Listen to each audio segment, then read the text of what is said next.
let's say you have a big TV screen on your wall and you see a scene of a war scene of a movie. And then you take the remote control and you mute the image, like the movie, and the scene is still going on. And then you take the TV and you throw it into the ocean. And slowly you see the TV screen dropping into the ocean. And you still see the scene going on. And then at one point, the TV vanishes in the dark. So if that dark water is our collective unconscious, and if there are 6 million people in, or however many, in concentration camps, the amount of overwhelming pain that happened for those people and people that experienced the war means there are millions of TVs still showing their scenes on the bottom of the ocean. But the important part is that the movies are still playing.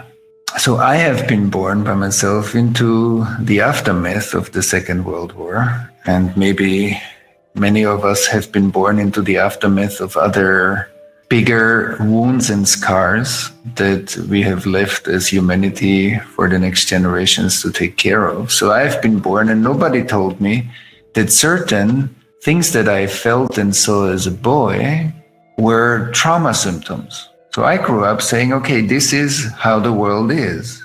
This is that people are reactive, that people's physical, emotional, and mental expression is fragmented, seems to be normal. So that the mind of a person can say A, but the emotions and the body of a person can say B at the same time, seem to be normal, because that was the environment that I grew up in. I saw that in my family. I saw this in my teachers. I saw that in society. I heard it from politicians. I saw it all over. When we begin to explore collective trauma, we explore a dimension of life that all of us have been born into. It's no one ever was outside of collective trauma. And I think that's very important because I often compare it to, like you grow up in an apartment and you've never left your apartment. And suddenly a visitor comes to you and says, hey, by the way, how does the house look like that your apartment is in? If I've never left my apartment, I cannot tell you, I can make assumptions how the house looks like based on my experience of my apartment, but I cannot really tell you how that house looks like because I have no subject-object transcendent perspective on to my house.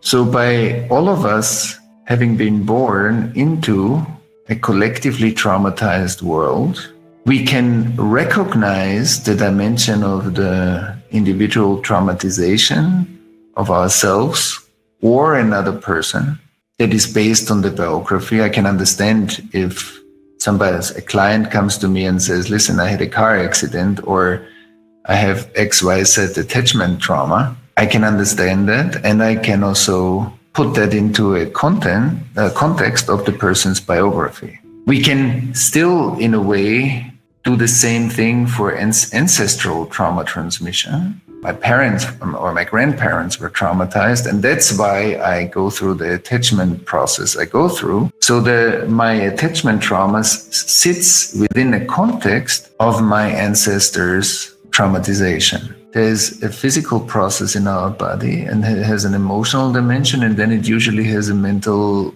interpretation system put on top of it. And I believe the capacity of us allowing fear slowly to re-enter relation in an appropriate pace is part of the healing. But then we might think, for example, if for many people, when I say I don't trust you, because what I'm saying is I'm afraid of you. But if I say I don't trust you, then the remedy is not to trust.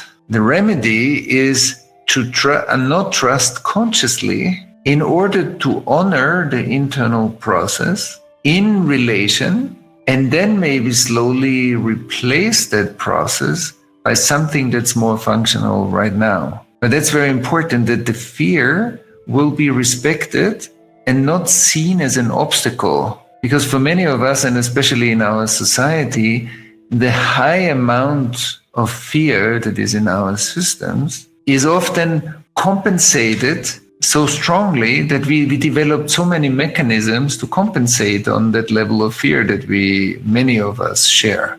And so we have systems that are way too fast, because slowing down would mean to ground ourselves and become often very afraid.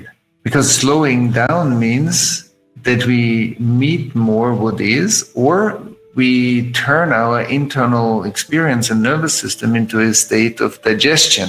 But often what was most painful in the past is what we are running away from. So we become faster, and many of us would like to be more developed than we actually are.